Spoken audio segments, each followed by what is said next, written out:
About 10 years ago, Jim Collins, business author, came up with a book called From Good to Great. I think it's the most popular book in business culture recently, and he had 4 principles in there about how to evolve your company from good to great. And one of those principles has inspired this particular show. I'm going to talk to you about that right now. He said, employees and managers have to have a different kind of relationship. He's moving us in a different direction. He said, instead of coercing employees or micromanaging and whatever, we need to allow them to self-direct themselves, more autonomy, more responsibility, kind of make them a little more entrepreneurial in a way in terms of seeing an opportunity, submit a program, say, this is what I'm going to do this week, and this is how we're going to achieve the big picture. That's incredible insight, and that's the inspiration for WOWBIZ Super Quiz. This is all about debate and dialogue right out of Jim Collins' book. Thanks for joining me. My name's Lynn Huderrocker, and this is WOWBIZ Super Quiz. Yeah! What do you think about that? Absolutely. Yes, yes, yes. Okay, we're gonna meet our guests right now. We're so happy to have them here. We're gonna move over and say hi to 2 very distinctive individuals here in the state of Nebraska. Tell us who you are and what you do. Jim Reif, working with the Nebraska Enterprise Fund. We are a CDFI that supports businesses through a revolving loan pool, training and skills development in technical assistance and consulting. Now, when you say CDFI, not everybody always knows that. Is that just simply another name for a nonprofit? Yep, it's a community development finance institution. It's a specialized financial institution that is a nonprofit. And but your core responsibility is financing and funding entrepreneurs and startups in the state of Nebraska, is that it? Financing, funding, and supporting their growth. So doing training and things like that as well. Exactly. And you're Mr. Jim Reif. Thanks so much for being here. We appreciate it very much. Now we've got a great gal over here. Tell us who you are and what you do. Well, I'm Carissa, and I'm the Marketing and HR Director for Offutt Collision Repair in Bellevue. Okay. We repair all types of vehicles, and we've been in the community over 50 years. 50 years? So, yes, since Bellevue pretty much started. Yeah, that's a long time. Now you're HR and marketing, so that means you're kind of like left brain and right brain, right? Yes. Doing those kinds of feeds both sides of the crazy brain. Wow, you're a special you're a whole-brained individual, right? Yes, now I know you got a little side hustle. I do. Tell me a little bit about that real quick, and then we'll start talking about the questions. I'm the owner of 365 Daily Hustle. I'm a life, health, and fit coach.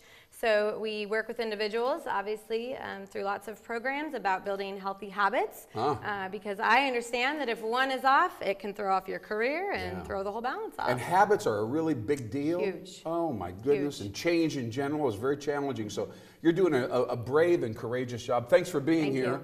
Should we ask some questions now and get on with it? Yeah, I'm excited. Let's go. Okay, that's why you're here, right? Jim's giving me that look like, go ahead, Lynn, come on, lay it on me. All right, so this is, as you can see, we've got the little bingos, bells there, little ringer things. Why don't you go ahead and hit it once, just so we can hear. Just once, okay.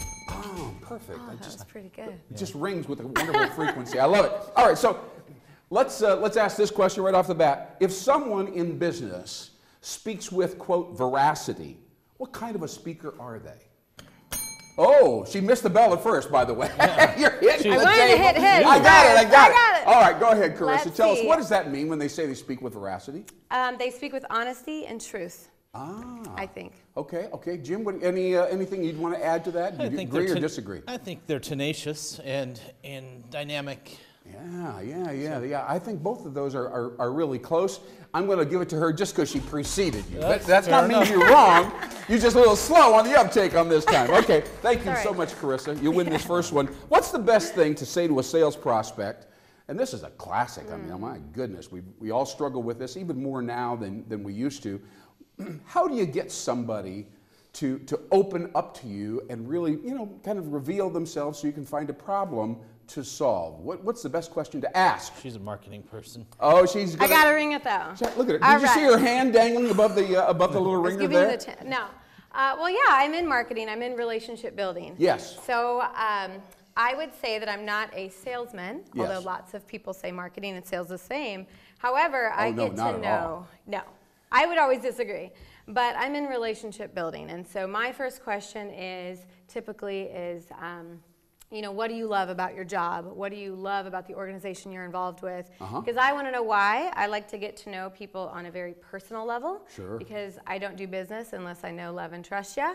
And I would send my family there. So to me, it's all about relationships first. I'm not just going to go straight to the hard sell. Okay. So, how about you, Jim? Tell me, how do you get people to open up to you? I know you have a skill in that area. I think you have to listen and hear what their issues are and let them bring their problems out, because you can't solve something unless they're open and tell you what that is. And how do you kind of get them to reveal themselves to you? I think that's fundamental. You can't just walk into a room and sit down there quietly. Somebody's got to say something. Come on, that works. Not very effectively. But no, I mean, you have to start a dialogue. You have to realize the type of person you're talking to as well. I mean, if it's somebody that's straight to the point, you can go straight to the point. If it's somebody that's more relational, you need to find something that you have common interest in and start there. Yeah, I think that is a key thing, is the ability to kind of hone in and read somebody and customize your demeanor and maybe your questions or whatever around how they,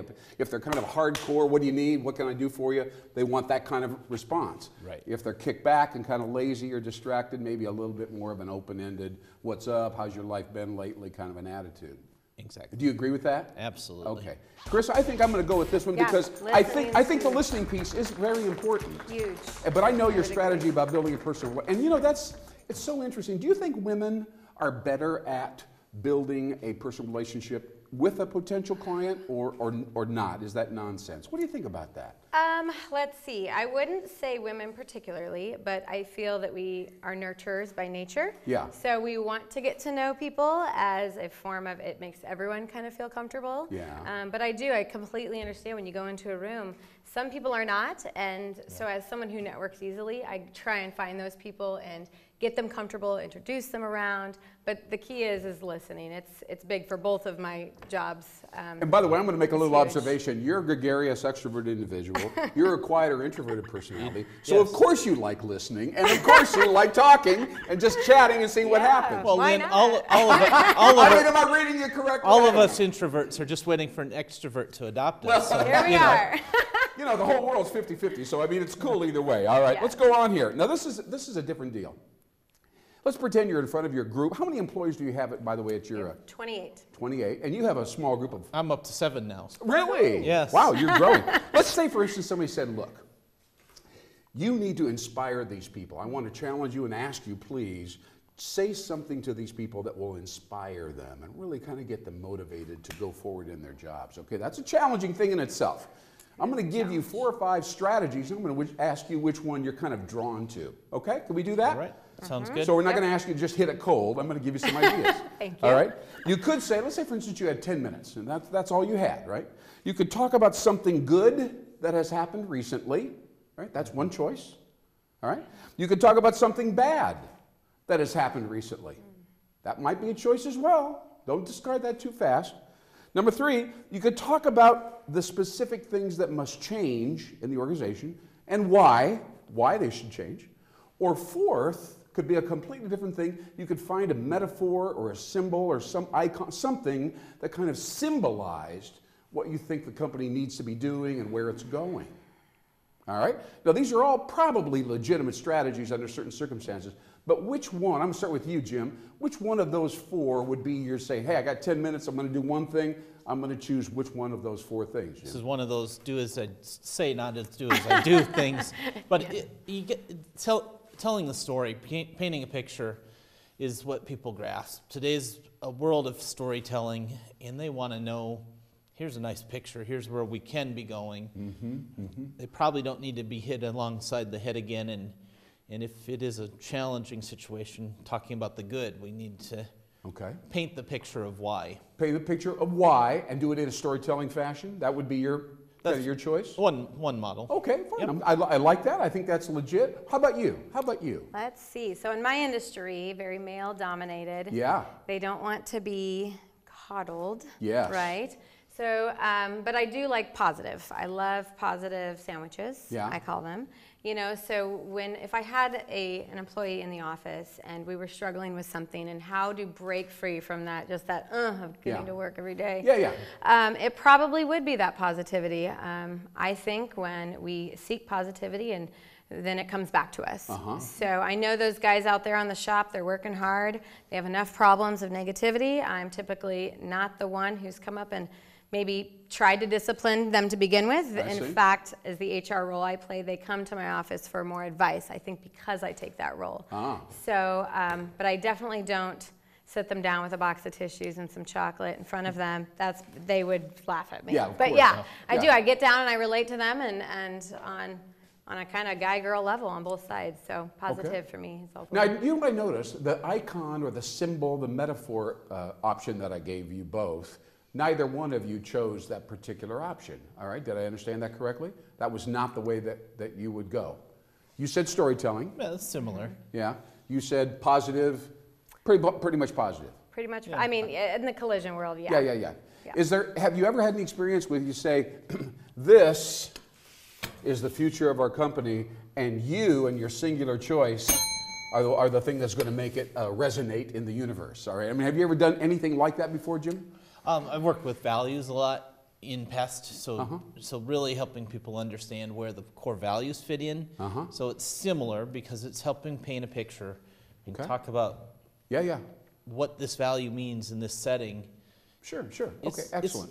Carissa, any experience at all with metaphors or icons or symbols of any kind that people resonate with and kind of dig? And we'll move on. So in the health coaching side, right? I teach them to find what we call anchors, something that really they resonate with in a physical world. Yeah. Whether it's a tattoo, a bracelet, or something that says on their desk, something that relates to their why, right? Underneath their big why they're even doing what they're doing. Yeah. So I guess I would see that in my guys' toolbox. They have specific things that remind them of why they come to work every day and why they work so hard. What they believe in, stand for. Yes. Well, you're both heading towards values. I really think that's the most motivational thing on the planet, is to try to say, hey, I see what you believe in and stand for, and I reinforce that. Chris, I think you got a great little story there. I'm going to go with you on that particular one. But you're both right on the money there. So we'll go on to the next one right here. Now this one's interesting.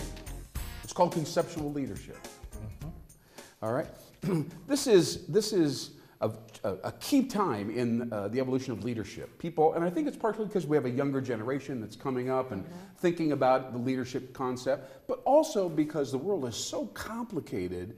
It's really difficult to say, well, we'll just do this and it'll be fine. Everything is more complex than that, and multi-layered and all that. So this is the comment that I'm reading and you've seen recently in a video. Managers should stop acting like mechanics and start acting like gardeners. Carissa, let's start with you this time. Tell me, what does that mean and why is it relevant to even discuss? I love this question, first off, because I'm all about starting a good foundation, right? And if we look like the mechanical side of everything, so I have guys that just want to get in there and work and just show someone how to do it versus maybe teach. So I'm all about managers and leadership to teach from the ground up, to build the company up from the ground. And just like a garden, right? We can't just snap our fingers and get what we want. We have to give it love. We have to, feed it and water it and give it what it needs, which in this case, I'm talking the education, the training, all of the things that a company needs to be great. I mean, we can't keep it all in our own heads. So we have to nurture from the employees up. Okay, so gardening is a reasonable metaphor. You think that's a reasonable even in way a collision shop, yeah. Jim, tell me what you think that thing means and how might it be different, if at all. First thing that comes to my mind from mechanics is that somebody comes in with a hammer and pounds out whatever is wrong. Yeah. So, that might have worked. It certainly was a drill sergeant's perspective when I went through basic training, but that's not necessarily... There aren't too many gardeners at boot camp. Right? No, and I still stepped out with my wrong foot sometimes, so it didn't always work. But what do you think it means in the context of your enlightened leadership environment? In the context of gardening, I think it really means spending the time. I mean, gardening's getting your hands into the soil, pulling the weeds, so pulling out the trouble areas, but then fertilizing, growing, so that all of a sudden you're producing something that's actually producing more than what it was before. Yeah, that's an excellent point. That's a great insight, that the thing keeps growing and producing more and more. Also, pulling weeds, is a reasonable thing to try to weave into your culture. If we can just accept ourselves as we are, it's not a big deal to pull a weed because we know we're growing a flower over here, over there. One thing, I think you win this one in terms of that last insight. I want to share this one insight with you. The cool thing about gardens is that they're interwoven. Right? There's so many, it's the ferns and all the stuff, and they are on top of each other. And I think looking for connections, looking for who's talking to who and how is that growing this piece, and are we losing control over here, but it's coming to get All that is part of gardening, I think. Yeah. Does that make sense to both of you? Yeah. Makes sense to me. Yeah. I think it actually plays. Just not my garden, but yeah. Mine's over. Yours is neat and meticulous, I'm sure. I wish. No unnecessary connections. All right, listen, let's move on to a very interesting question. But you know what? Before we do this, I'm going to go talk to the audience for just a second and speak with them about a couple different things. I want you to think about this question, because this is probably the toughest question, and then I'm going to let you kind of cogitate for a minute, okay? Here's the deal. This era that we're living in is chaotic. I think just about everybody would agree with that, all right? Whether it's politics or the internet or whatever, fake news, whatever, it is a chaotic and turbulent time in our culture. But the key of marketing advantage, trying to stay on top of this and make it work for you, rather than say, it's just nuts out there, who knows what our customer will say or do, right. All right? Yeah. That giving up attitude really is not the way to go. But there is a way to twist and turn your way through this to creatively, right? Creatively turn it into a strategic advantage, right. All right? Make it work for you. Now I want you to think about that individually, kind of give that a little thought. That's not a real easy question. And I'm going to chat a little bit with my audience here for a second. I want you to kind of think about how you would answer that particular question. How do you make it work for you rather than against you? Is that okay? Sounds great. All right, I want to say something to my audience out here. I'm so glad that you're joining us here at WOWBIZ Super Quiz. This entire program is brought to you by Curzon Promotional Graphics. Now, it's very important that you know this. Curzon is an outstanding, not just creative, not just production, but both, right? They're a one-stop shop. They're always full of ideas. You say, hey, I don't know what to do with the front of our building, or I don't know what to do with the trade show or the booth, or even individual pictures inside the office. I want you to talk to Curzon Promotional Graphics. They stepped right up. They saw the potential of this show. And really, you know, if you think about it, they see the potential in you. They want a relationship with you. They're very sincere about that. I've personally seen them and worked with them for over 30 years, and they're a very reliable organization. So please think about Curzon Promotional Graphics here in the Omaha, Nebraska area. They'll work all over the country, by the way. And they'll work right on the phone with you or on the web, and they'll figure it all out. They'll solve your identification and your branding problems. Please keep Curzon, that's C-U-R-Z-O-N, in mind as you're moving through your day at your office and thinking about the potential in visual communication. Thank you so much for doing that. All right, we're going to come back to Jim Reif and Carissa Williams right here on WOWBIZ Super Quiz. You've had a moment to think about this kind of complex question. Carissa, let's start with you. How do you turn lemons into lemonade, or culture that's going all these different ways into some kind of an advantage for you and your business? Well, when I think cultural chaos, yes, I think of social media. Okay, so that's what comes to mind, being in the marketing industry. And, you know, social media is all about connecting and, you know, reconnecting and relationships and what people are doing, and is not about selling. However, when marketing and departments understand that, it's also about feelings. So we play off of our feelings. In my industry, you know, you're in a car accident, you're very upset, you're sad, there's so many emotions that go on. You even feel guilty. Yes, yes, and I do. You know, when they come in and they're having one of the worst days, you know, and they're hurt. They're mad, and we have to now take that and make the best of it, right? There's that lemons into lemonade. But when I think of social media specifically, is so many people think, like they look at all of people's pages, Facebook specific, and they compare their life to what's going on in the world. I'm either not as good, or I'm better, or there's so much judgment out there. A lot of comparison going on. Yes. And people always say, you know, I gotta get off Facebook. I gotta get rid of it. It's too negative. But then I look at mine and I just must not be friends with anyone like that, because I don't see that. I don't feel that type of social media. But here's where we turn it and really use it, right? Here's the kicker is, we play off of people's emotions. People buy when they're emotional. They make decisions based on feelings. They do. They don't just say, hey. So true. Yeah. So we use marketing in that aspect of it. And then we also use, you know, marketing to touch and just educate the community on what it is we're doing in the community. It's not a good way for us to market direct sale. No. And it's hard to not do that, by the way. If you'd like to make your numbers and you have 5,000 people that like you or whatever, you want to send them some kind of a message and say, hey, we're having a special buy. Right. And that's very hard to not do and to resist that. But I know what you're talking about. Jim, big picture now, buddy. Big picture, I think you have to stay focused. there's so much chaos going on that it's easy to say, "Ooh, that's a great idea. That's a great idea," and you end up. But my company, my organization, we work with small businesses. Yeah, that's what we do. Small micro businesses. I've been asked over and over, "Do you want to get into the housing market?" We work with small businesses. They're over here. We're going to support them, but here's where we're aiming. So stay focused. Do you want to go up to a bigger market? And it's like, honestly, that's what the banks are doing. So we're going to stay focused. We're going to keep focused. Yeah. And it does open up, though, the opportunity, because as the market and the chaos is going on, all of a sudden there's people that are focused in their lanes, and people can find those lanes when they need to. Sure. Yeah, and I think there's a lot of schmoozing around. People are they're unsure about themselves. Right. So if you have kind of a clear-cut notion of what the world can be, at least in your world, that's kind of a good thing. Well, and if I'm going to help you, at least this guy seems to know how to. I think we got a tie on that particular question, by the way. I think you both answered that wonderfully. All right, now listen, here's a real touchy thing. The average CEO, we're talking big business now, for just a minute. I know you're small business, but the average CEO nowadays has a salary that is 295 times larger than the average employee in his or her company. Now, there's a lot of talk about this in social media and elsewhere. Let's say, for instance, you were sitting right here, right now, and you had all your employees in front of you, or maybe on a media thing or whatever. Give me one example, how in the world would you justify, we'll start with Jim on this one, how would you justify having that level of salary? No, I don't know if you can justify it, Lynn, but I guess what the typical way to justify it, people would argue that look at how many people I'm employing, look at how much I'm making for the stakeholders and so forth. I see. So I'm earning money for investors and people that buy stock in our company. And keeping people employed. Yeah, that's right. Yeah. And you're being effective, apparently, huh?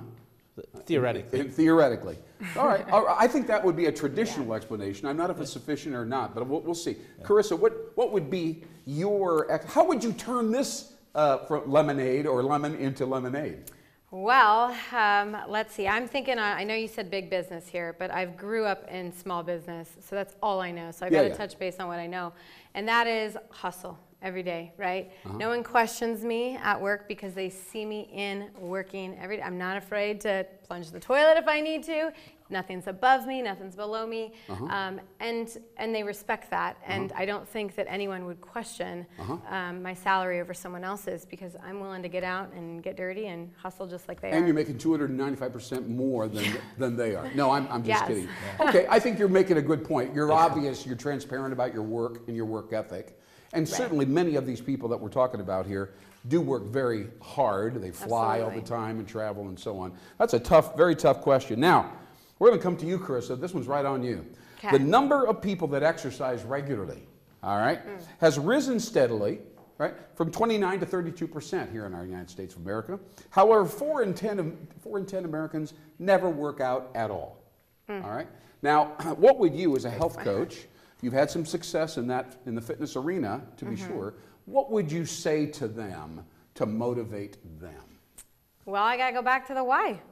You know, they got to know why it is that they want to work out. Yeah. They got to know why they want to change their life. Yeah. They got to physically start to envision what their outcome's going to look like. They have to pretend that they feel it. It starts from within. Yeah. It really does. And you know, a lot of clients, they just say, "Hey, we want to lose weight." That's great. Why? Yeah. And they really start to, you know, peel the onion, you could say. Yeah. And then we get to the real root of the problem. And again, I truly believe that 5 pillars of life, it affects everything. Okay. And Jim, I wish more people would work out. I bet. Yeah, I bet you do. Actually, you don't want them to, because they're going to become customers of yours. No, I do. She's got the upper hand, but all I can say from my perspective, I've gone through working out, playing sports, and not working out, and working out 3 or 4 times a week again. And there's a huge personal benefit in terms of stress release, at least maintaining weight even if I don't lose it, is maintaining, leaving the studio, feeling better about myself. Being able to handle the external stress, just relaxing and being executive presence, so to speak. Absolutely. I couldn't disagree with you more. I think those are both great answers. Let me tell you this, I am so happy to have both of you here. I thought you've done an awesome job, right? If there's one thing, use one word to describe this experience, and then the whole game rests on this, by the way. One word to describe this entire interactive cablecast YouTube experience, asking and answering all these kinds of questions. What would, and you can use your dingy bell if you want, what would that one word be? And then we will wrap up. Gee, I'm trying to think of the right word. Yeah. Dum, dum, dum. Oh, okay. I was wondering if you were coming. I was going to have to go make a promotional announcement here in a few minutes. Go ahead. You got 10 seconds. Opportunity. Opportunity. Open. Outstanding. Every door is open. Yeah. That's an interesting one. Thread off of her. I think it's energizing, which is opportunities energize. Does require energy to take advantage of an opportunity. That too. Yeah, those are good words. Although opportunities, I find energy when I find the opportunity. I do as well. I think, Jim, that was the awesome question and answer, but I want to thank you both for coming here. Thank you. You did a great job, and your answer about fitness and health, by the way, was awesome, the way you got to those core values. I have to agree with that. That is so solid. But here, WOWBIZ Super Quiz, our core values are unleashing opportunity, collaboration, making connections between people and ideas, right? And becoming the highest part of what we are capable of becoming. It's a very interesting thing when people work here. I get messages, I get emails, people say, man, that was awesome. I was riveted. I learned so much in such a short period of time. And I know they're going to say that about this particular dialogue as well. So thank you so very much Thank for you. being here. I'm Lynn Hinderocker. This is WOWBIZ Super Quiz. We'll see you next time. We appreciate you watching. Hang out, see us again. We've got more to offer. And again, give me a call if you need a speaker at your local event. Bye-bye.